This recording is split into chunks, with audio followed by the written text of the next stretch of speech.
Boogie Down Productions, By All Means Necessary. Never heard it.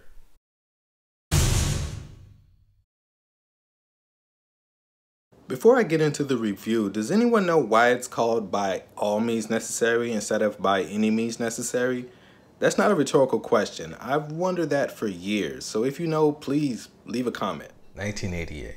If you want more information about how I feel about 1988, you should probably check out my Long Live the King review. Aside from the biggest events that were going on, from the winter of 87 to about the summer of 89, pop culture wasn't really a big part of my life, which I'm not going to get into. So I'll just say that I probably didn't hear a Boogie Down Productions album until 1990's Edutainment, and I probably didn't become a fan of KRS-One until 1993's Return of the Boom Bap.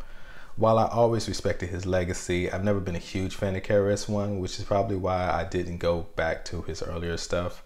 I also reviewed Criminal Minded. Some people didn't like my take on that one, but yeah, that's how it goes, I guess. So the album starts out with My Philosophy, which is a follow-up to the first song on Criminal Minded, which is Poetry. This is one of the singles of the album. It's a great introduction about what you're about to get into. He literally tells you his philosophy on everything from hip-hop, capitalism, veganism, and the word unrational.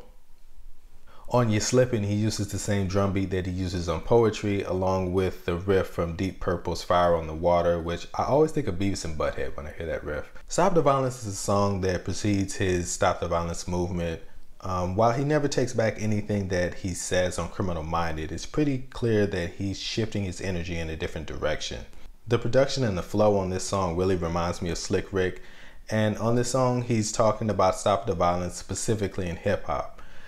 KRS-One is one of the first people to really see the potential of hip-hop. It's not just music, it's a movement. And if we keep going to shows, getting into fights, we're not going to be able to have shows anymore, and we can't spread the word. So stop the violence. Illegal Business contains an ingenious Fat Albert sample. And I don't know if this is on purpose or not, but exactly 10 years later, both Razcast and Pete Rock used that exact same Fat Albert sample. And one of my favorite lines on this song is, everything you do in private is illegal. Everything's legal if the government can see you. Yeah. Next we have Nervous. I personally prefer 90s albums over 80s albums. But one thing that 80s hip hop albums did right was that they would have an instrumental song in the middle of the album just to break up the monotony.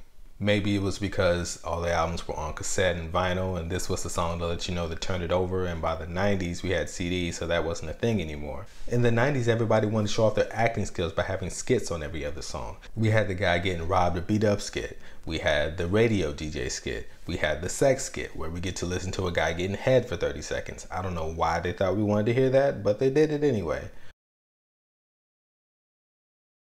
I'm Still Number One is a dig at MC Melly Mel from Grandmaster Flash and the Furious 5 following his legendary battle with him at the Latin Quarter. You can tell from this song that KRS-One has a lot of respect for Melly Mel. There's a big difference between this and The Bridge Is Over. The harshest thing he says on the song is, you know what you need to learn, old school artists don't always burn. You're just another rapper who had his turn. That's it. There are also supposed disses at Poet, which is one of the MCs that was at the Latin Quarter that night, and possibly Run DMC with the idiots posing as King's line. The overall message of the song is, let's stop the old school, new school beef. There's enough room for everybody. Let's just make music. It's not a competition, but if it was a competition, I'd be number one. Also on Scarface's album, Last of a Dying Breed, he remakes this song with UGK, and if you've never heard it, you should definitely check that out. Next we have Part-Time Sucker. I feel like if anyone else had tried to make this song, it would have sounded corny, but somehow KRS-One makes it work. It sounds like one of those freestyles where somebody's just rapping about things in the room, like a cup or a beer, but he always brings it back to the point that he was trying to make, which makes this much better than most freestyle songs. Jimmy is a really fun song about safe sex, but I'm really bummed out that this song didn't feature the Jungle Brothers. It feels like a missed opportunity. So on Teacher Teacher, I distinctly remember the hook on this song, but I must have heard it years later because I always thought it was Poor Righteous Teachers. Somehow between the Jamaican patois, the Teacher Teacher hook, and just being 10 years old, my wires got crossed, and somehow I always thought this was Poor Righteous Teachers. At any rate, it's a pretty great song, aside from the part where he alludes to the idea that freaks can't be real women and real women can't be freaks. Aside from that, great song. The album ends with Necessary, which is a song about the hypocrisy of people calling his music violence, which is a great way to end it. I absolutely understand why this album is a classic. This album marks a turning point in his career. If you just look at the album covers alone, he has a gun on both of them, but those guns represent completely different ideas. And that says a lot.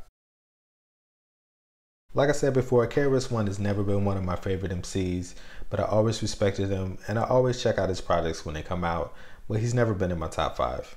But I do feel like if I had heard these albums as a kid, he would probably be higher up on my list. So, have you heard By All Means Necessary? Do you still bump it to this day?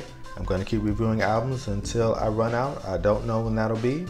Until then, I'm Free Tillman, the only guy on the internet that doesn't know everything. Peace.